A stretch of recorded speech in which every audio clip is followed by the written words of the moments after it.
Welcome to the PrimeSpan Podcast, where we talk about aging, mental health, and living well in the years that matters the most.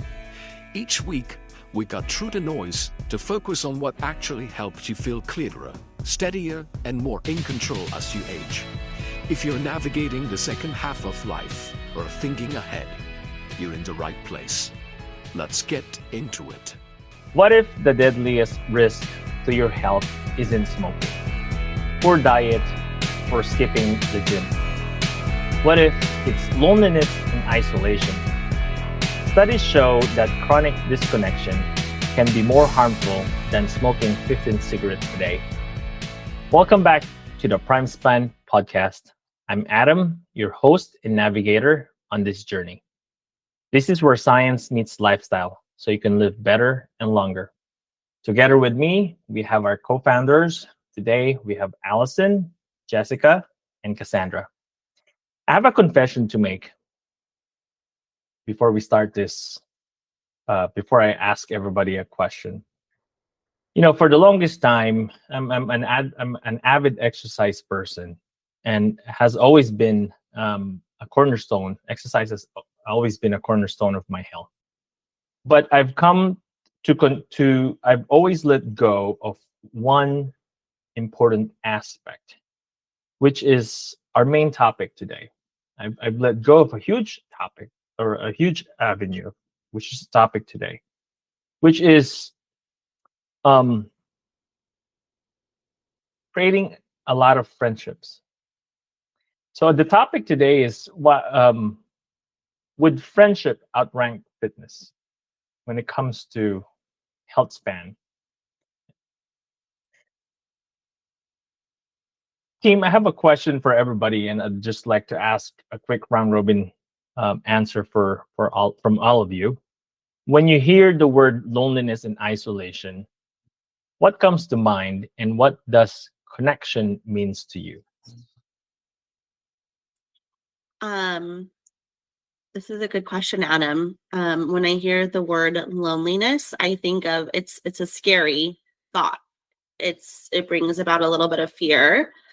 And then in terms of what was the second part, the connection, I coming from a close family, a close circle, and a close circle of friends, I almost feel invincible knowing that I have my tribe around me. So everything could be going wrong in life, but as long as I have them, I feel like they've given me the strength through the years to push forward. I'll jump in, Cass. That's beautiful to hear when you have the family element built in, wherein, and that goes back to Adam's friendships, where you have the strong friendships within the family that are just there, that can be nurtured. It makes it a lot easier, I think, and very powerful. My thought with loneliness and isolation, the first word that comes to mind is loss. There's some level of loss there, whether it's loss of the desire to connect, or whether sometimes people are lonely and isolated because they have lost someone and they've gone from being very integrated with a loved one and then now going through the loss of the loved one, which leads to the loneliness and isolation. And then for connection, Cass talked about family, and sometimes I think the connection can even be with yourself. It can be with something bigger than yourself. It can be with family. It can be with animals. It can be with friendships. So there's many different avenues to explore toward connection. And it's so important to get on the road to at least one of those avenues when you're in a moment of despair. Interesting point.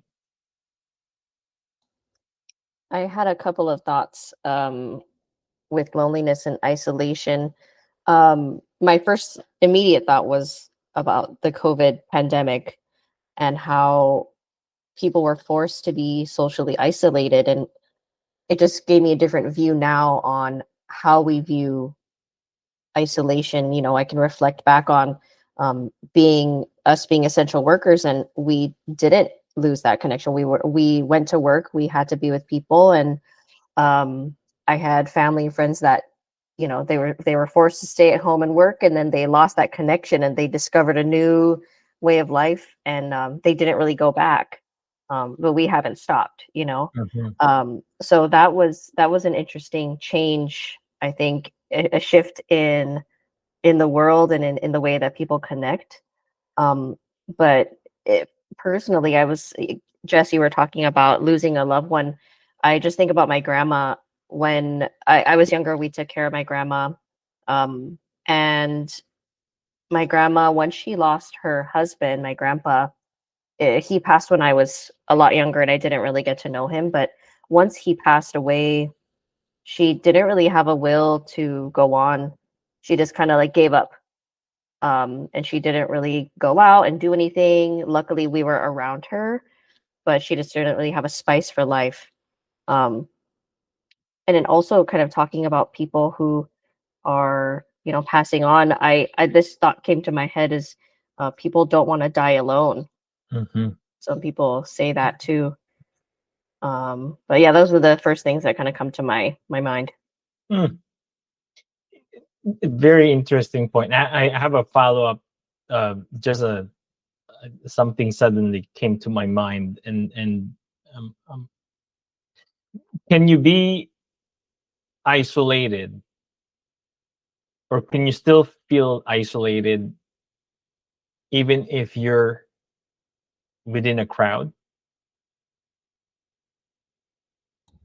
Yeah, I think so.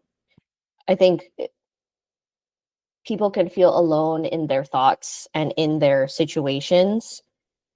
You know, you could feel alone going through something hard, like your own health issue. You know, there's been certain health things that have happened over time, and you just feel like, why me? I feel so alone. I feel like it's only happening to me. So yeah, I think you can feel lonely even if you're with others. It reminds me, Adam, of the saying when one is in a crowd of tons of people, but still feels alone. And I think in part that can be due a lot of what Ally's saying is what is the quality of the connections that one has. You know, you could go to a party you were invited to and you know a bunch of people at the party, but if most of the connections are surface level, and especially if you're going through something internally that you can't connect with anyone about, then you can certainly be in the middle of hundreds of people and feel like you're there by yourself, just treading water. Well, because the reason I'm asked, that came to mind is that I want to widen the spectrum of loneliness and isolation, because being lonely and isolated doesn't mean that, because there are people, to your point, you could be within a crowd of people, and I think all of us have been in settings where we know people are in groups, they live in a group environment, but they yet still feel isolated in a way, that they feel that they're isolated in their own world because they think they're going through things alone.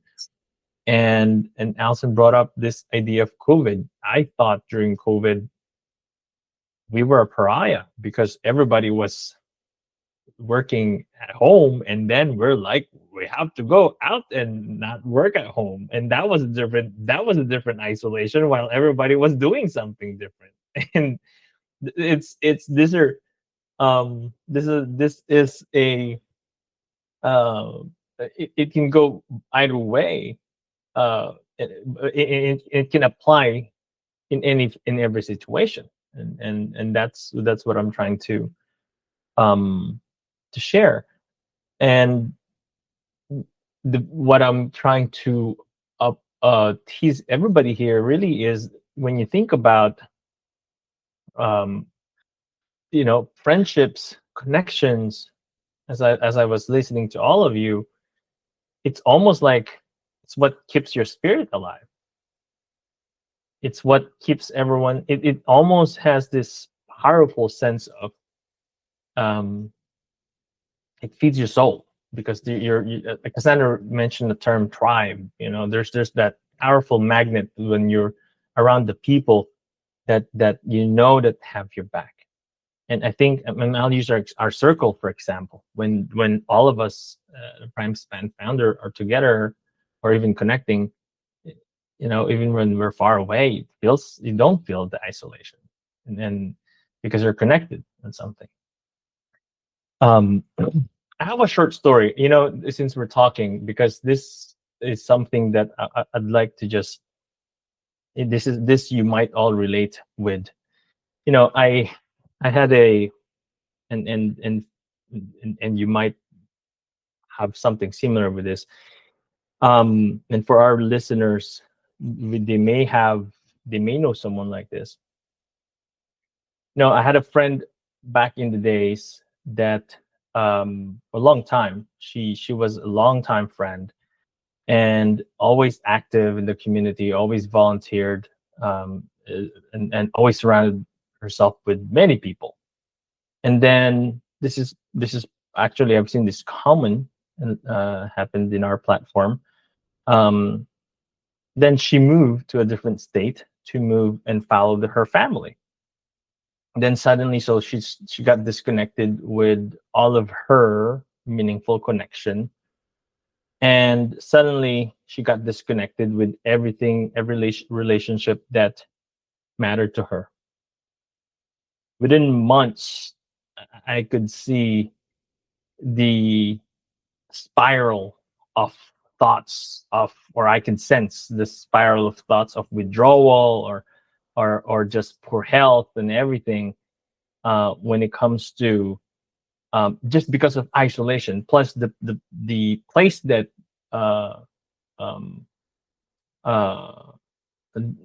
that environment to place, like the weather. I mean, when you think about any time you move out of California, if you go to anything that's not sunny, and you get stuck in the winter time out there, you will get stuck in your home, and that's it. And it hit me when I was putting this podcast episode together, that connection with people is so powerful. It's so powerful that so many of us that we almost don't realize how much those meaningful connection gives to us or bring life to us until it's gone. And I think my friend back then didn't realize that powerful force of isolation will take over her life. And then I was looking at research, as a study here, at Harvard lately. They published this 85-year study, found that the strong relationships. Harvard's 85-year study found that strong relationships are the single biggest predictor of long-term health and happiness. Not wealth, not diet, it's relationship. And the CDC warns that loneliness and isolation raises the risk of premature death by 30%. That's a big deal. It's a huge deal. And I wonder, but there's not a lot of things being done, or very little, into solving loneliness and isolation. The things actually that sometimes, and this could be controversial, a lot of the things that was meant to connect us also isolate us. That has been isolating us lately. So I have a question for all of you. Do you think, if loneliness is that damaging to health, or what would it look like? What do you think would be the best solution for society to address this issue? This reminds me so much, Adam, of what we talk about with PrimeSpan, and again, why we created PrimeSpan, because I don't know. First off, I want to say I don't know that there is an overarching solution, because a lot of it becomes person to person basis. I imagine a person, that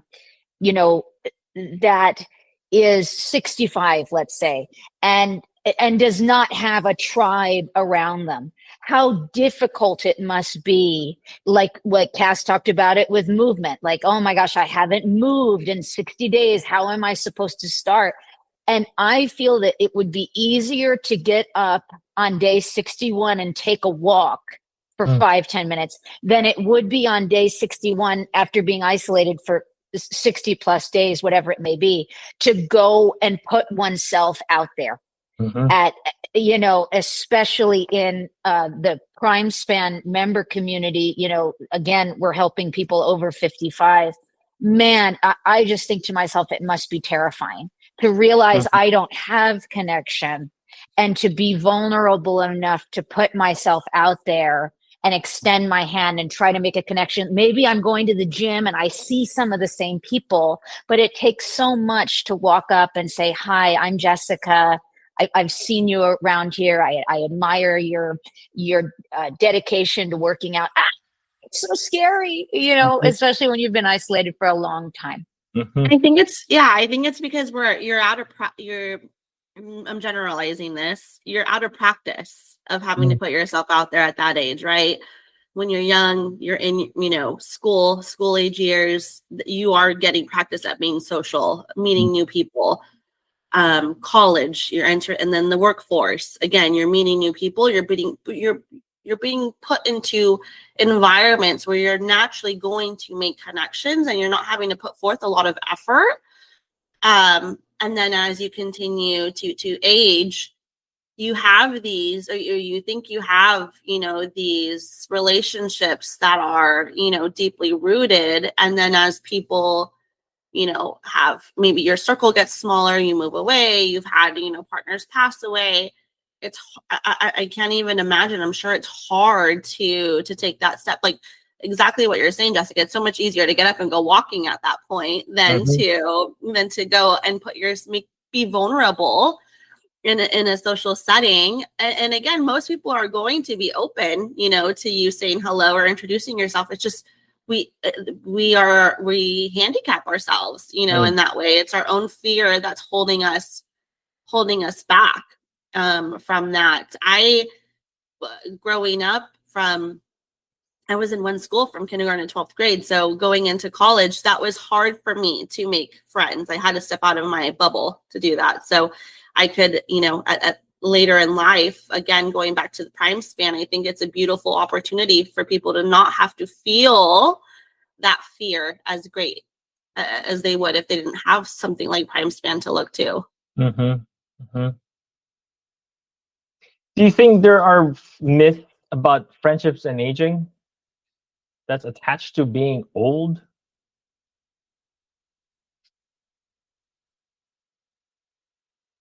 As far as Adam feeling, go ahead, Allie.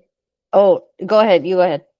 I was just going to ask Adam, the myth as far as friendships and aging being that it's more difficult to make friends when one is older? Yes, or difficult, good, bad, or being looked down upon. I have one person in mind that came to me as Kassandra's talking, one of my close friends who recently retired, and she said, I don't have any friends after I retired. He said, why? She said, all of my friends are from work and I don't have any friends outside work. And I'm like, that's terrible. I said, that's so terrible. And I said, this is why I started trying to have friends. I'm trying hard to make friends outside work right now because I don't want to be like that. I don't want to have that problem. And she said, I don't really have friends outside work because all of my friends are like in the same environment. And now that I left that environment, I don't even have friends. And I said, oh my goodness. and she tried to make friends with a guy, and the guy tried to hit on her. Oh my goodness. Something that came to my mind was people are just tired of people, and they feel like they don't want to put effort into having friends, or they feel like having friendships are more trouble than they're worth. It's like, it's not worth it. Mm. Mm-hmm. Jessica, you were going to say something. I had to, I like to take notes as we talk. And I love that, Allie. People are tired of people. And it reminds me of how we talk about in PrimeSpan, our pillar of meaningful connection. That doesn't mean I need to meaningfully connect with 20 people. Mm-hmm. If I can meaningfully connect with 2 or 3 people, that will feed my soul in a way that is lasting and impactful. Because you would get to the point after many years in the workforce and people pleasing, et cetera, where you're just tired of people, but yet we still kind of need people even when we're sick of them. Or at least animals. I spoke to a PrimeSpan member recently who is being kept with a lot of meaningful connection through her dog. And so I'll include animals. If you really are done with people, I say move to the animals. But keep space in your heart for people, because maybe you'll bump into a good one. Would a pet iguana be considered as a friend or something? Yes, we can't discriminate, Adam. We can't discriminate. They're all the creatures of the universe, and they deserve a place. A salamander is okay? Salamander. You dig up from under a rock when you're a kid. Why not? It's a breathing creature. Sorry, I'm just coming back from Mexico. That's why I'm suddenly all of these lizards I'm remembering. What do you all think about technology? Has it helped or hurt our sense of connection? I think it's helped. I think it's helped more than it's hurt, but I also think it's also dependent on the demographic. If we're looking at, let's look at COVID, right? That was 5 years ago now. That was the one way to connect. The one vessel that people could use to connect to one another. Whether it was family, friends, not having FaceTime, not having social media, I think people would have felt a lot lonelier than what they were already feeling had we not had that technology available to us. Mm-hmm. Now, I think this is kind of stereotyping the younger generation. I think it's hindering social skills. But I think if used, properly and for the right reasons, I think it does, help. When you can't meet face to face. I agree with you, Kaz. I think there's pros and cons. It's helped us stay connected. I live far from my family, and FaceTime and phone calls, video calls help us stay connected because we can't be together so often. But the in-person social connection is so much more meaningful. Getting to feel each other's energy, reading each other through, just being with one another. It makes a huge difference on your soul, your mental well-being. It's just a totally different experience. Even, when I'm with you guys in the same room, it's like an electricity. So I think there's pros and cons to the technology, but we need a mixture of both, I think, in today's world. You keep on bringing up COVID. I remember those times, and I remember people, like, to your point, technology, if used properly, it did a lot of good things. I mean, think about FaceTime, or even look at us. I mean, when we're doing video calls, it bridged the gap when it comes to feeling like you're in the same room. I mean, I could see your blink of an eye. I feel like I'm looking at you in the eye. And then when you think about COVID, I remember people doing birthdays or people getting married, like Zoom weddings. Remember those times? People got married with Zoom weddings.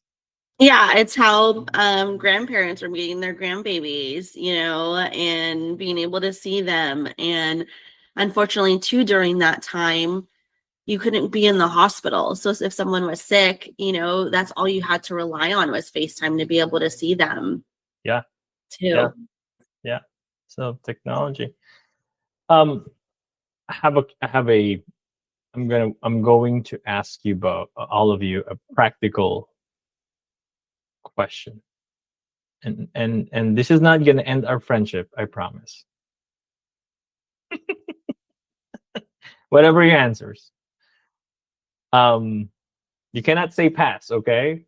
So this is going to be, you have to answer this question. That's funny. Everyone's now on bated breath of what this may be. Drum roll, please. Yes. Who are the 5 people you want in your life at 80? If you don't want to be isolated and you want them to be around you.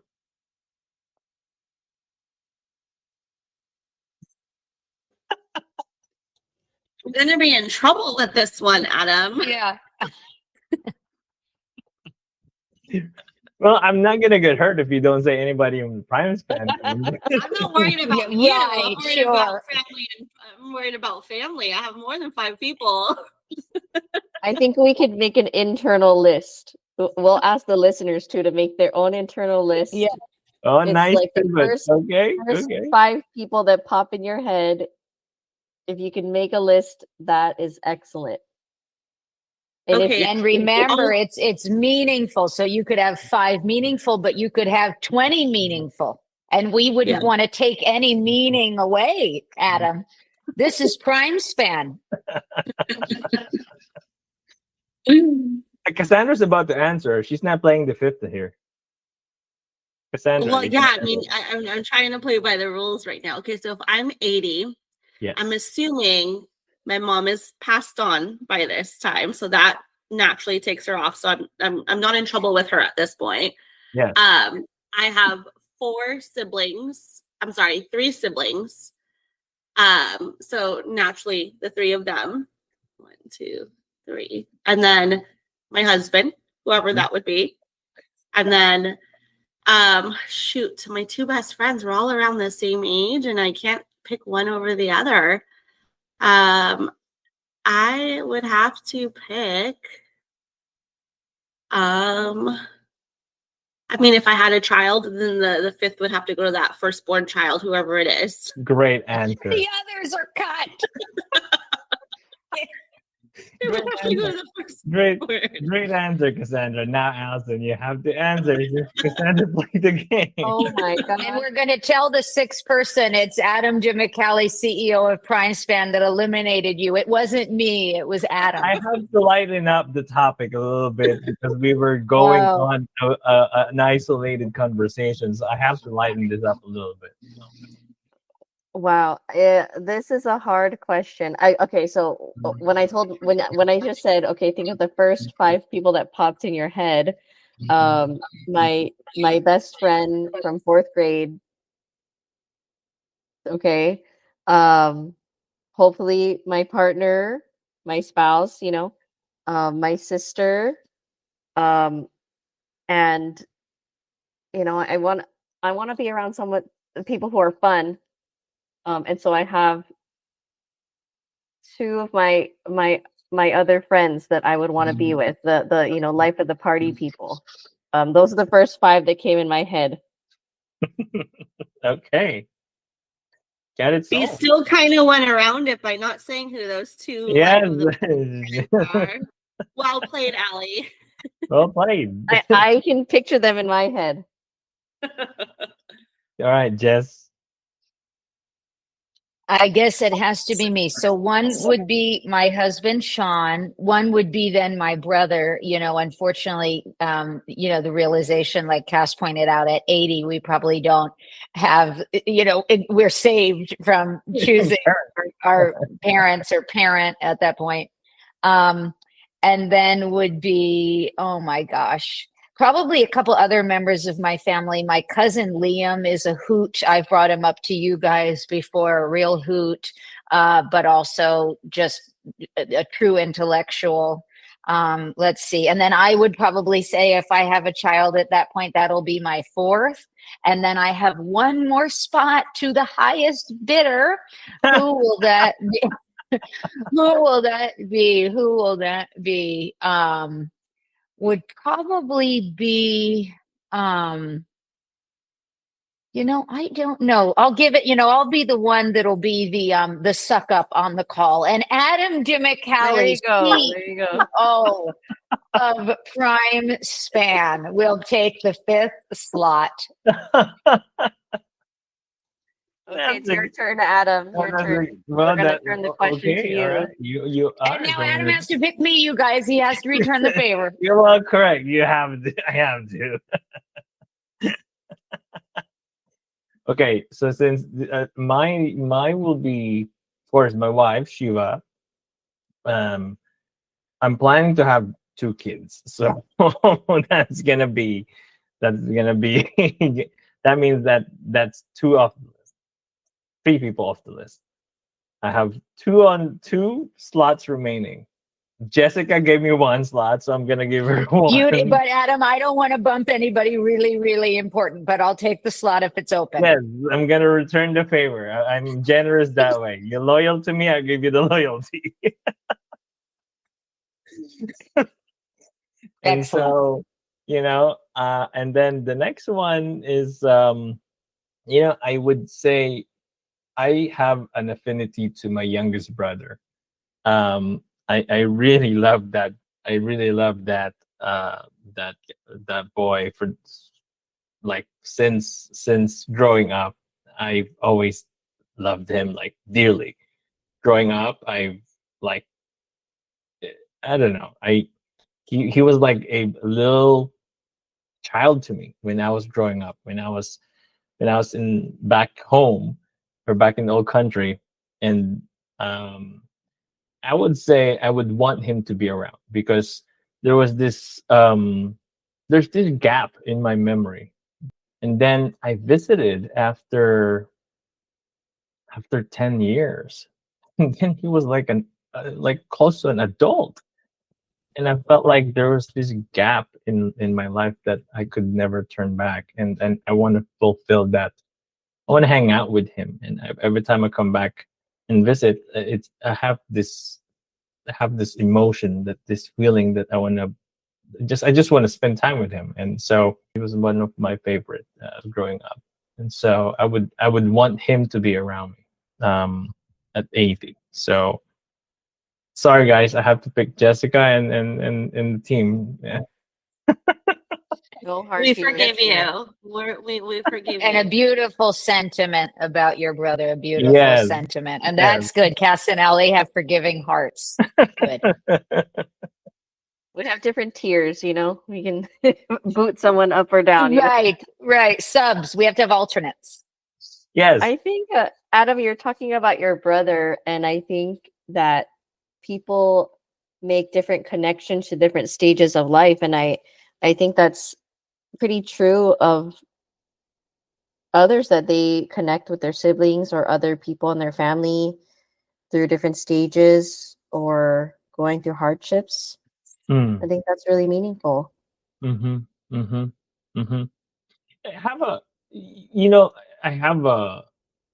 actually struggle with that sometimes because I think about how do you rebuild that connection, and I haven't figured that out.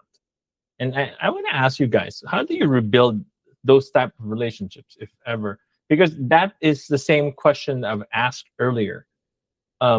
It's almost parallel. When you're a certain stage, you almost, or at least maybe I'm going through that. There's times that I don't know how to connect with a certain. I lose those skills, and I'm assuming that that's not just me, and because I relate that with friends. And what are your advice for people to start that muscle again, that ability again, when you're trying to get out there, trying to rebuild connection again, trying to rebuild relationship again, what are those things that you can give advice to people? I think honestly, it can just start with like a simple hello or a compliment.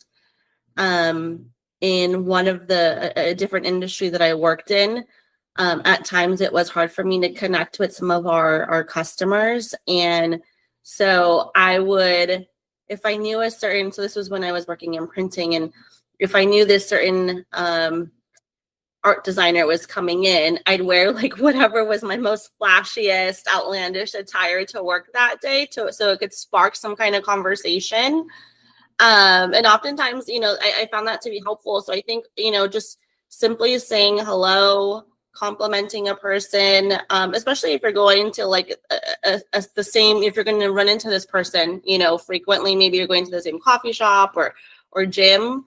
I think making things a habit makes it a little bit easier. There's an expectation, right? So if you're going to the gym, right, that seems like one of the easiest places to maybe connect with someone. And maybe you notice that the person who typically bikes next to you or walks next to you is not there a certain day, and then they return. Hey, I missed you yesterday. Are you doing okay? What happened? And that can naturally spark a conversation. So just, simple hellos, taking notice of things, or you got a new haircut, whatever it might be.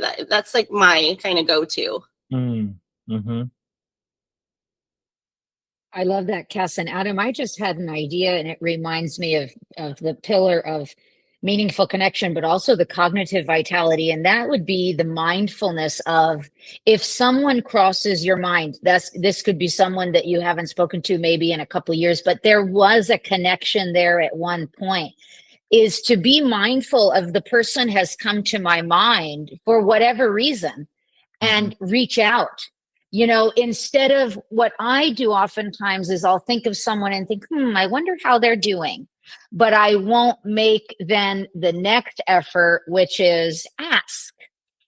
And so I would challenge the PrimeSpan community, the next time someone comes across your thoughts, that maybe there was a meaning, speaking of meaningful connection, that there was a meaning in that, and to follow through with connecting with that person who's come to mind. And right away, don't put it off, because, okay, I'll call Adam tomorrow.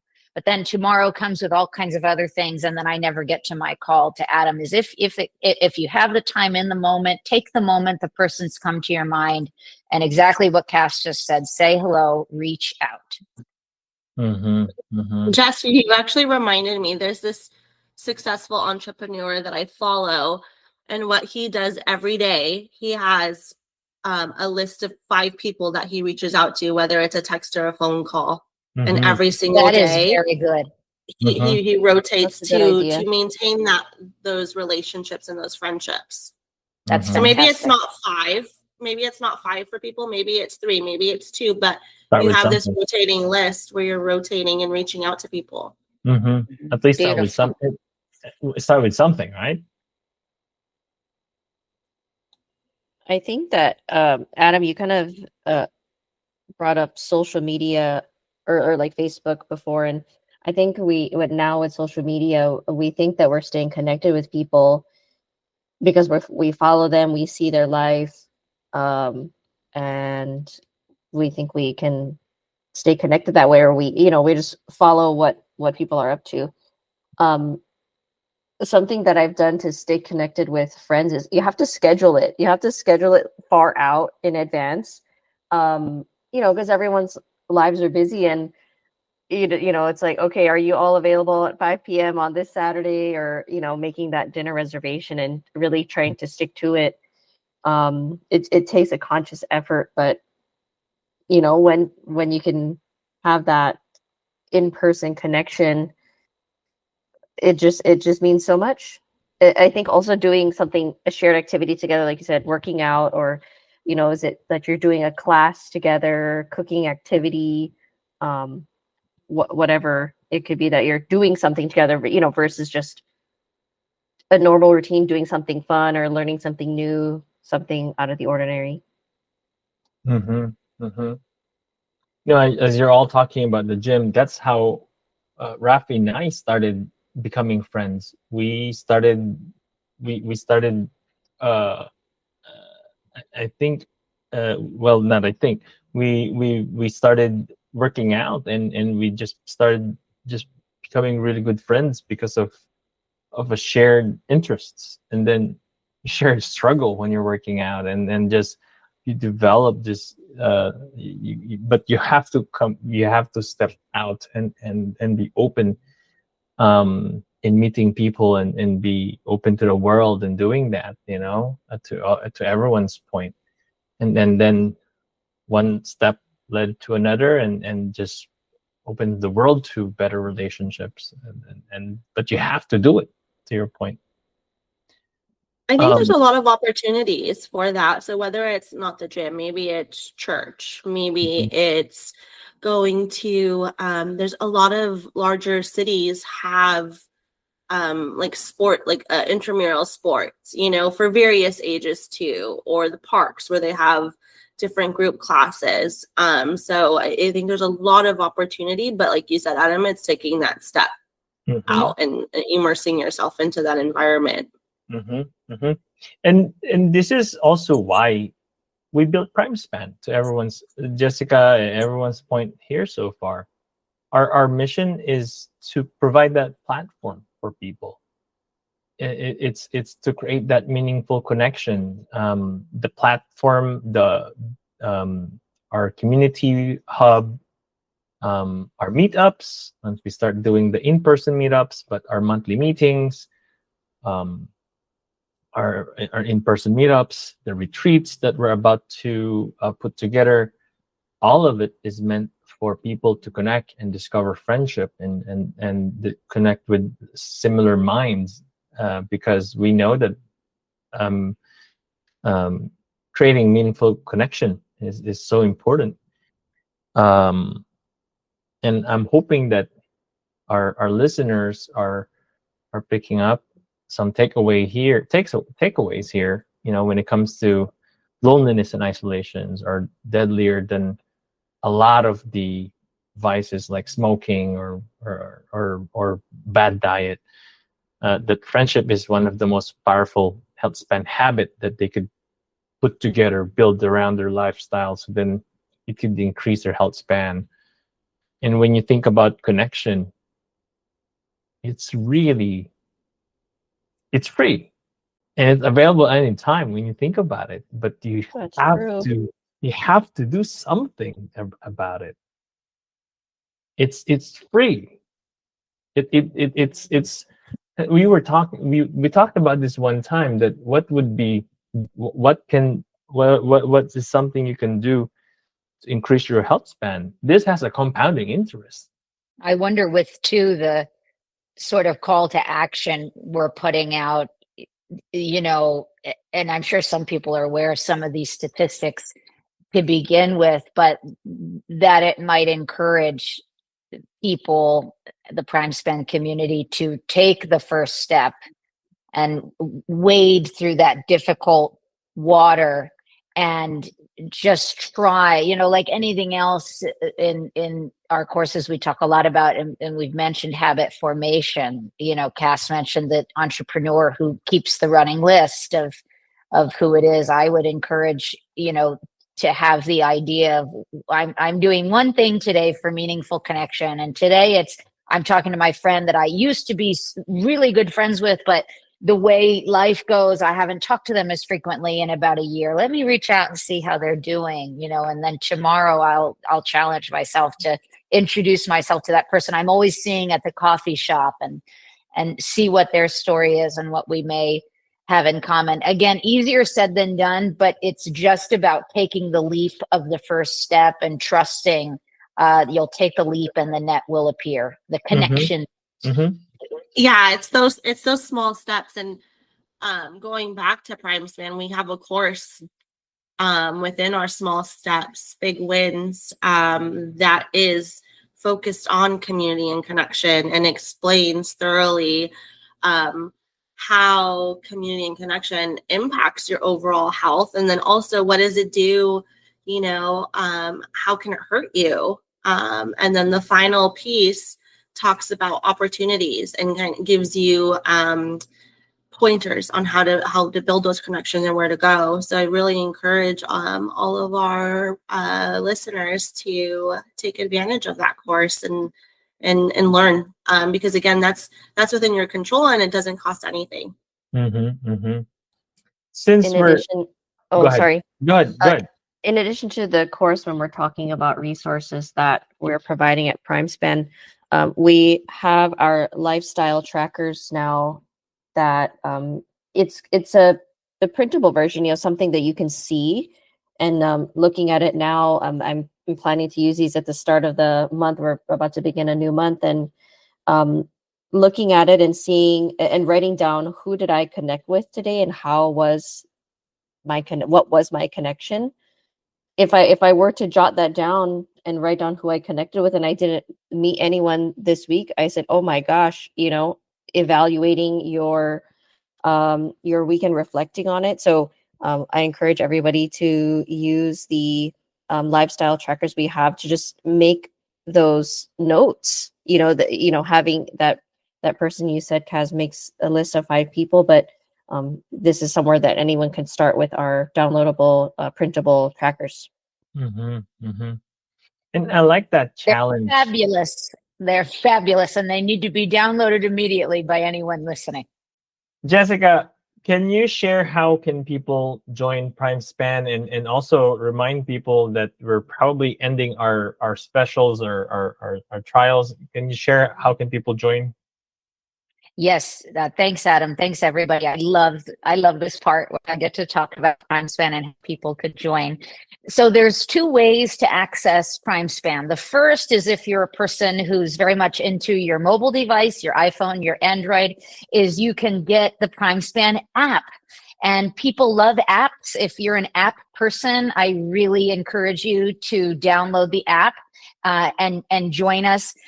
For myself, I'm more of a person, I love my laptop. So I love accessing our platform, especially our community, where we share stories and share inspiration through the website, which is primespan.life. And you can sign up that way.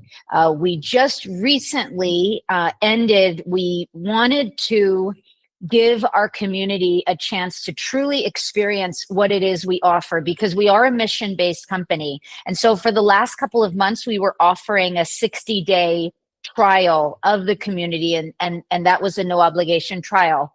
We have transitioned now. Those of you who are still in the 60-day trial, you will of course see that through to 60th day, but we've changed, and now we are doing a 2-week trial because we've gone back, taken a lot of feedback, and really refined a lot of our courses. We've really refined a lot of our coaching. We've refined the community, and we feel that within 2 weeks, you can truly get a sense for the difference that PrimeSpan will make in your health.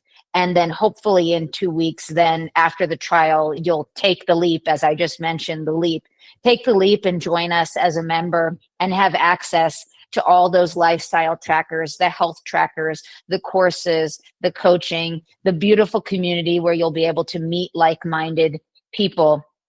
And we love, as founders, we love staying in touch also with our members. So in addition to that is the other meaningful connection, which is I hope people, we always say, email us at support@primespan.life, because we want to hear from you and we want to connect with you. So those are the ways you can join us at PrimeSpan, and we certainly hope you will. Thank you, Jess. Right before we close this topic, which is I enjoyed talking about this, and hopefully our listeners, there's a lot of nuggets, there's a lot of call to action. My call to action for everybody who's listening here, before I asked our co-host to talk about their last takeaways, is that maybe that you can also reach out to a person, to connect to a person, and start create that first connection, because sometimes it's about making that first move. And don't wait for someone to connect with you. Be that first person to connect with people. or even create those chats if just to practice at PrimeSpan chat. Select a person and chat someone. So chat us, maybe. Practice with us. If you're trying to practice some conversations, but connect with someone that are call to action, because that will be beneficial for you. I'm hoping that you do that, and for anybody who would listen to this, make that meaningful connection, build those relationships. Cass, Ali, Jess, any last words for our listeners? I love that call to action to chat with us and practice. It's judgment free. Utilize it as an opportunity. I am a firm believer in practicing when you're not comfortable, and this is a safe space for people to do that. Mm-hmm.